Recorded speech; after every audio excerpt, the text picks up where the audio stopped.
Welcome back to Raji channel friends. ఎలా ఉన్నారు అందరూ? సో మనం వచ్చేసి భగవద్గీత గురించి అయితే ఎక్స్ప్లెయిన్ చేసుకోబోతున్నాం కదా. సో భగవద్గీతలో ఫస్ట్ కురుక్షేత్ర యుద్ధం.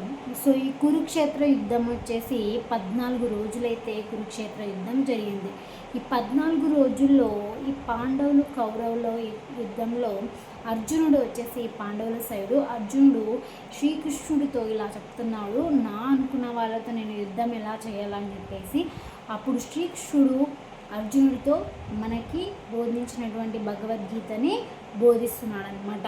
సో ఈ భగవద్గీతలో మనకి తెలియచెప్పేది ఏంటంటే ధర్మం వైపుగా ఉండాలి, ధర్మాన్ని గెలిపించాలి అని చెప్పేసి ముఖ్యంగా వివరిస్తున్నాడు. అదేవిధంగా మనకి ఇప్పుడున్నటువంటి ప్రజలందరికీ ఏం చెప్తున్నాడంటే, మనకి బాహ్యంగా ఉన్నటువంటి బాహ్య శరీరాన్ని చూసి చాలా సంబరపడిపోతున్నారు. ఇలా సంబరపడిపోకండి.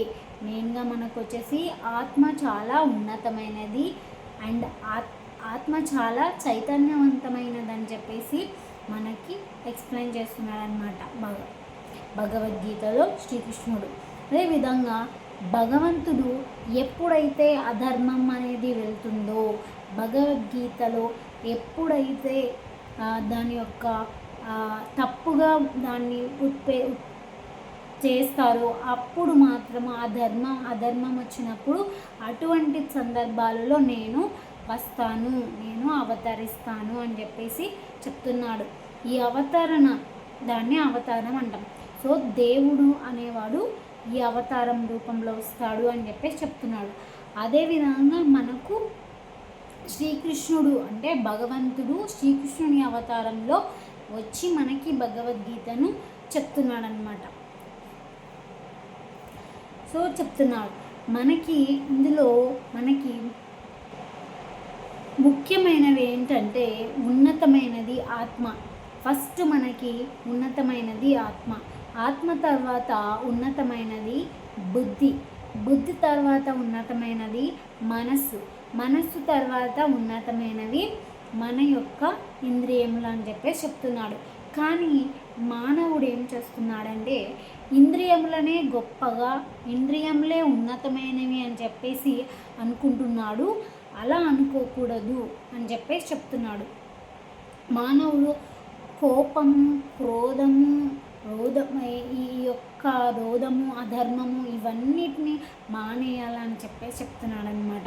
సో మన మానవుడు ఎలా ఉన్నాడు అనే దానికి ఒక ఎగ్జాంపుల్గా చెప్తున్నాడు అనమాట. అదేమిటంటే మానవుడు అదేవిధంగా మనిషి కామాన్ని నియంత్రణ చేసుకోవాలి, కంట్రోల్ చేసుకోవాలని చెప్తున్నాడనమాట. అంటే మన ఇంద్రియములు, మన బుద్ధిని, మన మనస్సుని నియంత్రణ చేసుకోవాలని మనకు దాని గురించి ఒక కథని అయితే మనకు వివరిస్తున్నారనమాట ఇందులో. అదేమిటంటే చాలా సంవత్సరాల నుంచి ఒక ముని ధ్యానం చేస్తూ చాలా మంచి పద్ధతిగా పాటిస్తూ ఆత్మను ఇవన్నిటిని కంట్రోల్ చేసుకుని ఆత్మలో సన్నిహితమయ్యి దేవునితో లీనమై ఉంటాడనమాట.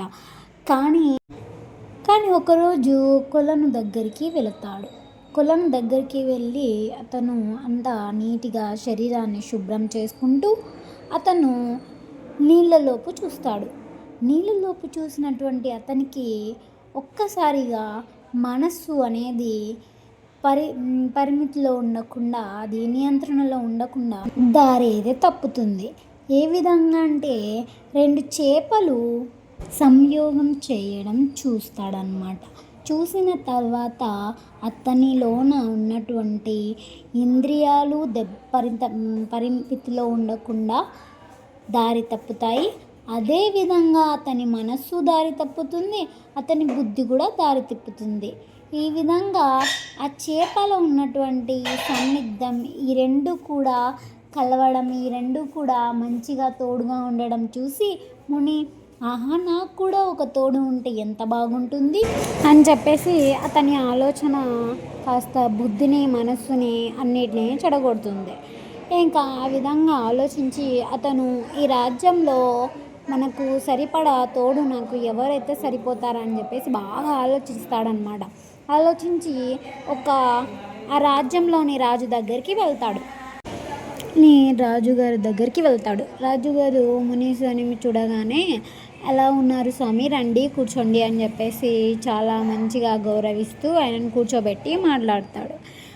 మాట్లాడడానికి ముందు మునిగారు చెప్పినటువంటి మాటలు విని చాలా ఆశ్చర్యపోతాడు. ముని ఇలా అంటాడు రాజుతో, "ఆ, నాకు ఇలా పెళ్ళి చేసుకోవాలని ఉంది.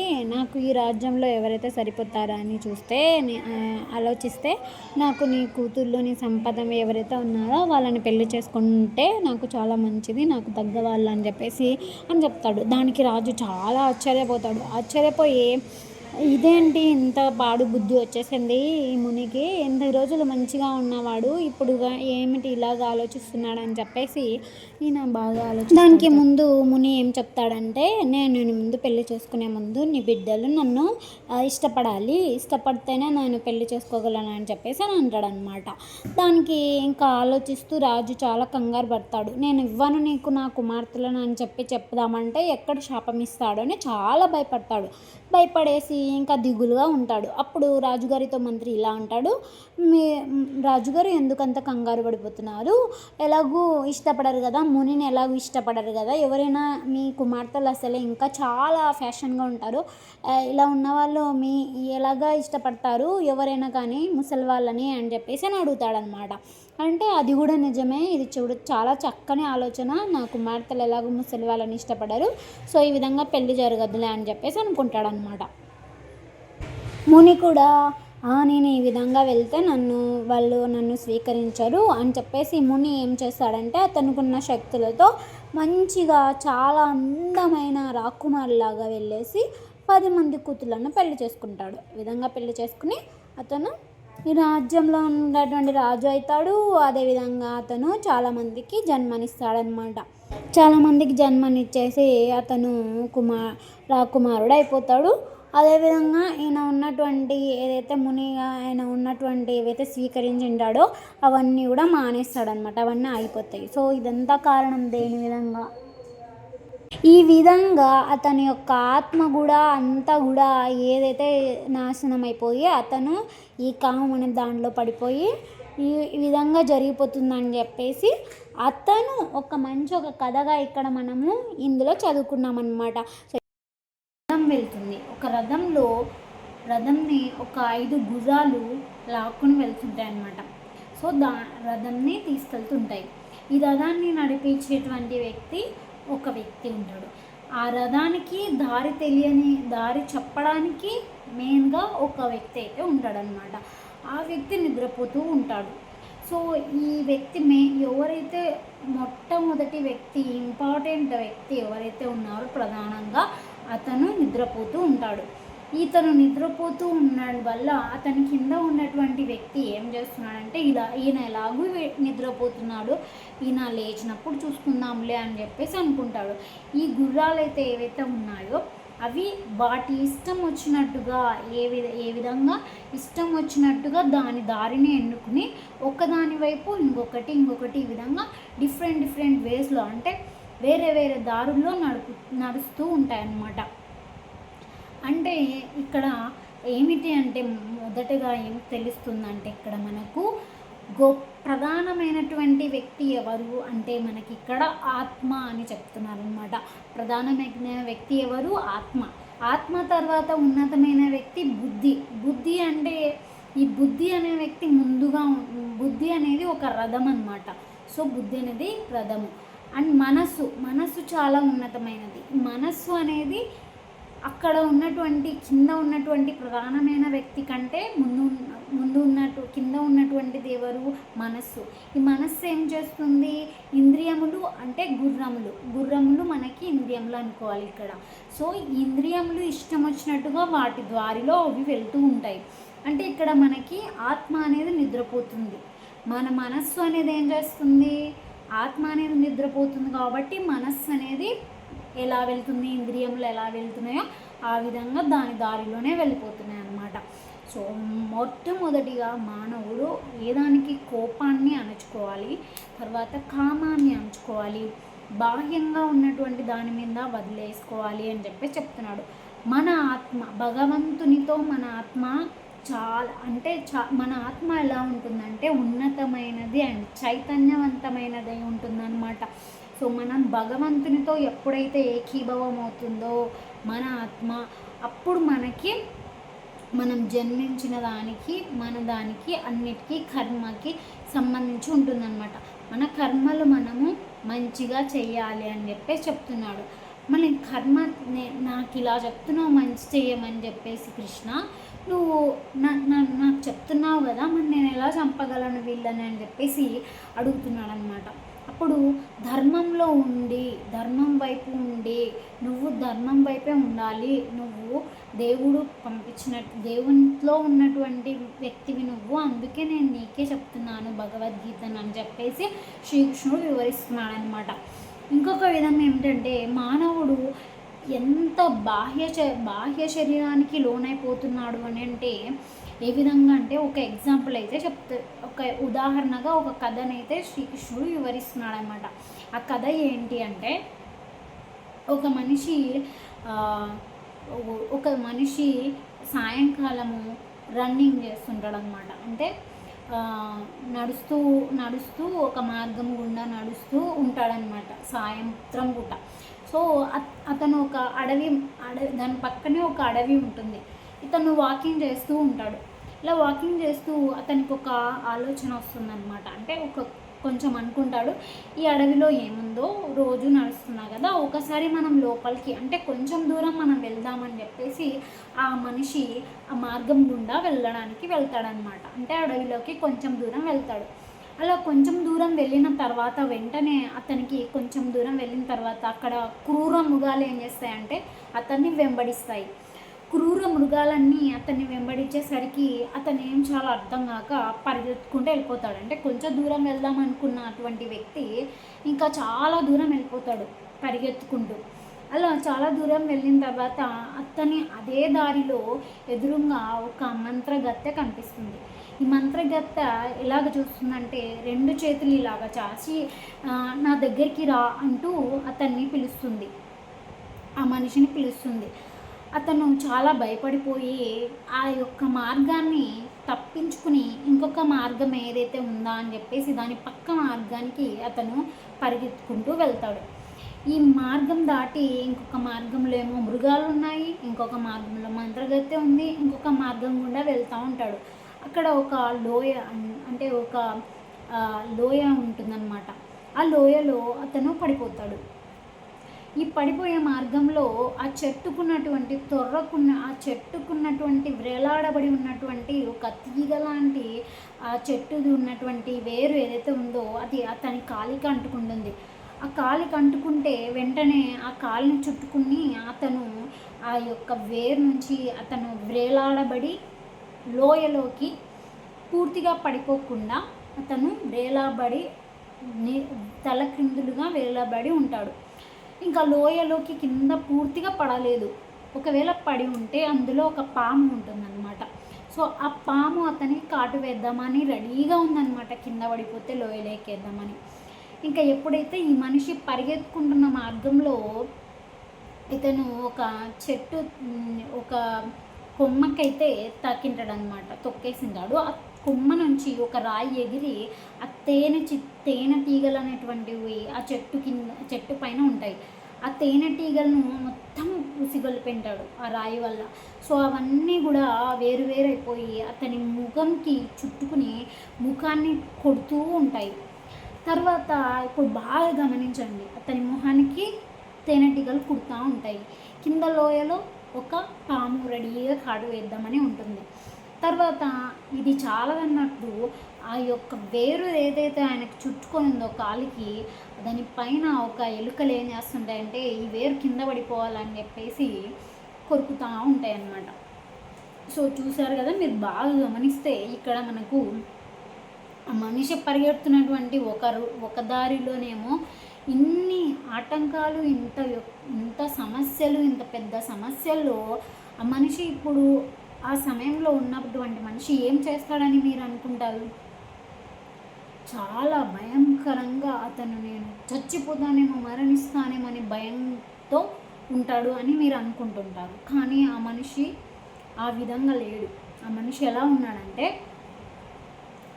ఒక రకమైన ఆనందము, అతని యొక్క రకమైనటువంటి మొహంలో చిరునవ్వు కనిపిస్తూ ఒక సంతృప్తిని పొందుతూ ఉన్నటువంటి మొహం అయితే ఆయన పెట్టి ఉంటాడనమాట. ఇది గమనించినటువంటి దేవతలు వీళ్ళు ఏమంటారంటే ఎందుకు ఇలా ఉన్నాడని చెప్పేసి అంటే దానికి రీజన్ ఏంటి, దానికి ఏమిటి కారణం అంటే అతను తేనె తీగలు ఏవైతే ఆయన మొహానికి కుడుతూ ఉన్నాయో ఆ తేనెటీగల్లో నుంచి వస్తున్నటువంటి చిన్న వెనక ఉన్నటువంటి తేనెటీగలో ఉన్న తేనె ఏదైతే ఉందో అతని నాలుక మీద పడుతుంది. అంటే రివర్స్లో వేలాడబడి ఉన్నటువంటి వ్యక్తి మొహం మీద తేనెటీగలు కుడుతూ ఉన్నా కూడా అతని యొక్క నాలుక మీద తేనె పడడం వల్ల అతను ఒక రకమైనటువంటి తీయదనం తింటున్నా. అంటే నాకు ఇవన్నీ గుర్తులేవు అతనికి, ఈ సమస్యలన్నీ తనకి తేనె పడేదే బాగా ఆనందమవుతుంది. ఆ విధంగా మనిషి ఎంత లోపల కృంగిపోతున్నాడు అంటే ఈ యొక్క బాహ్య ప్రపంచంలో నిరసించిపోతున్నాడు, అధర్మంలో మునిగిపోతున్నాడు, కోపంలో మునిగిపోతున్నాడు, క్రోధంలో మునిగిపోతున్నాడు. క్రోధం అంటే ఒక రకమైనటువంటి రాక్షస ఆనందం. ఒక మనిషి గొప్పగా ఎదుగుతున్నాడంటే సహించలేదు. ఒక మనిషి కింద పడి వాడు యొక్క బాధల్లో ఉన్నాడంటే ఈ యొక్క టైప్ ఆఫ్ ఆనందం అన్నమాట వీళ్ళకి. సో ఆ రకమైనటువంటి ఉండకూడదు అని చెప్పేసి శ్రీకృష్ణుడు మనకు తెలియజేస్తున్నాడు. ఏ విధంగా అంటే భగవద్గీత ద్వారా మనకి తెలియజేస్తున్నాడు అన్నమాట. సో ఇది మనం వచ్చేసి కర్మయోగంలో చూస్తామన్నమాట. కర్మయోగం అంటే ఏమి లేదు, మనము మంచి కర్మలు చేయాలి, ధర్మం విధంగా చేయాలి. అంటే ఇంకొకటి ఏంటంటే మనం తెలుసుకోవాలి, తెలుసుకున్న దాన్ని మనం పాటించాలి, వేరొకరికి చెప్పాలి. సో ధర్మం మాత్రమే మనం పాటించాలి, ధర్మం విధంగా ఉండాలి. మన ఆత్మ మాత్రం చైతన్యవంతమైనది. సో మనం దేవుని దాంట్లో ఉండాలి అని చెప్పేసి మనకి చాలా నీట్గా కర్మయోగంలో వివరించారు. నెక్స్ట్ మనం ఇంకొక భాగం గురించి తెలుసుకుందాము. ఇంకొక భాగంలో మనకి వెళ్ళేదానికి ముందుగా నేను ఇప్పుడు కొంచెం మీకు కర్ణుడి గురించి అయితే చెప్తాను అన్నమాట. కర్ణుడి గురించి చెప్పే చిన్న కథ ఏంటంటే ఈ యొక్క 18 రోజులు కురుక్షేత్ర యుద్ధం అయితే జరిగింది. ఇందులో కర్ణుడు ఎవరు అంటే పాండవుల్లో ఉన్నటువంటి కుంతీదేవి ఉంది కదా, కుంతీదేవి యొక్క కుమారుడు అనమాట. సో కుంతీదేవి సూర్యదేవుని యొక్క వరము వల్ల ఈ యొక్క కర్ణుడు అయితే పుట్టింటాడనమాట. కర్ణుడు ఇలా పుట్టిన తర్వాత ఈమె ఏం చేస్తుందంటే నదిలోన వదిలేస్తుంది అనమాట కర్ణుడిని. ఎందుకంటే ఈమె కన్యగా ఉంది కాబట్టి కుమారుడు పుట్టాడు అంటే జన్మించిందంటే ఒక రాజ్యమంతా ఒక బ్యాడ్ వస్తుందని చెప్పేసి ఈమె ఏం చేస్తుందంటే నీళ్ళల్లో నదిలోనే కర్ణుడిని పుట్టగానే వదిలేస్తుంది. దీనికి ఇప్పుడు ఇతన్ని రాధ అనేటువంటి ఒక ఆమె పెంచుతుందన్నమాట కర్ణుడిని. రాధతో పాటు ఒక రథాన్ని నడిపేటువంటి వ్యక్తి. ఈ విధంగా వీళ్ళిద్దరు కలిసి కర్ణుడిని పెంచుతారనమాట. పెరిగిన తర్వాత కర్ణుడికి ధనుస్సు అంటే ధనుస్సు రథం అని అంటారనమాట. సో ఈ ధనుస్సు ఏదైతే వదులుతారో ఈ యొక్క దాన్ని నేర్చుకోవడం అనేది చాలా ఆయనకి ఆతృత ఎక్కువ. సో ఆయనకి నేర్చుకోవాలని ఆశ ఎక్కువ. అందుకని చెప్పేసి ఈయన ద్రోణాచార్యుడి దగ్గరికి వెళ్దాం అనుకుంటాడు. ద్రోణాచార్యుడి దగ్గరికి వెళ్తే ధనుర్విద్య, సో ధనుర్విద్యపై నువ్వు అర్హుడివి కాదు అని చెప్పేసి ద్రోణాచార్యుడు చెప్తాడనమాట. సో నాకు ఇంకా ఏం అర్థమవుతుందంటే ఇలాగ ఎక్కడికి వెళ్ళినా కూడా నన్ను ఇట్లా అంటే సుతపుత్రుడు అంటే ఎవరంటే రథాన్ని నడిపేవాడు అనమాట.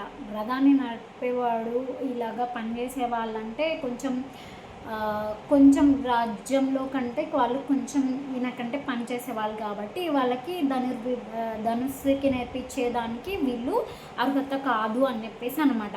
ఈ విషయం చెప్తే ద్రోణాచార్యుడు నేర్పించలేదు, మరి ఇంకెవరు నేర్పారని చెప్పేసి ఈయన ఈ విషయాన్ని దాచిపెట్టేసి నిగూఢంగా ఉంచేసి పరశురాముడి దగ్గరికి వెళ్ళి విద్యను నేర్చుకుంటాడు. పరశురాముడికి లాస్ట్కి ఆయన ఈ యొక్క సుతపుత్రుడు అని చెప్పేసి ఆయనకు తెలుస్తుంది.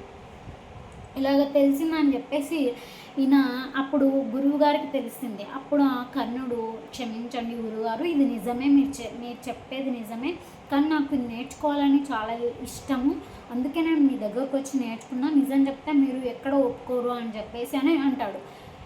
అయినా సరే గురువు గారికి కోపం వచ్చి ఈయన ఒక శాపం ఇస్తాడు.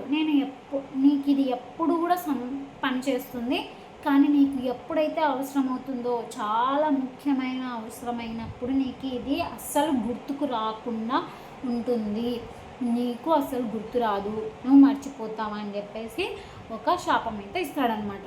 ఈ శాపము ఈ యొక్క కురుక్షేత్ర యుద్ధంలో అర్జునుడు ఎప్పుడైతే యుద్ధం చేస్తున్నాడో అప్పుడు కర్ణుడికి ఆ యొక్క ధనుర్భయం చేసేటప్పుడు ఆయనకి ఈ యొక్క మంత్రం అయితే మర్చిపోతాడు. సో పరశురాముడు ఇచ్చినటువంటి శాపం వల్ల ఈయన మర్చిపోతాడు. మర్చిపోయిన తర్వాత అప్పుడు శ్రీకృష్ణుడితో ఈ విధంగా మాట్లాడతాడు.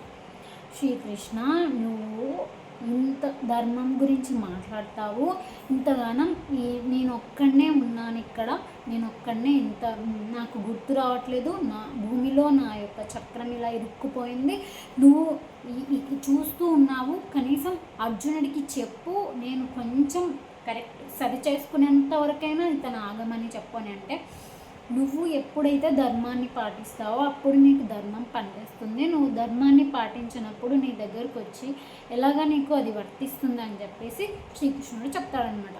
సో ఇదే విధంగా మనం ధర్మం వైపు ఉండాలి. సో అది ఎవరైనా సరే, అది మన వాళ్ళైనా సరే, ఇది కరెక్ట్ అయితే కరెక్ట్ అని చెప్పాలి, ఇది కరెక్ట్ కాదు అన్నప్పుడు కరెక్ట్ కాదు అని చెప్పాలి అనే విధంగా చెప్తున్నాడు. ఏదో మనకి భగవద్గీతలో మనం గొప్పగా ఏం పాటించాల్సిన అవసరం లేదు, కాకపోతే ఇవి చిన్నవే అయినా కూడా మనము ధర్మం వైపుగా ఉండాలని చెప్పేసి ఉదాహరణగా మనకి ఇవన్నీ అన్నమాట.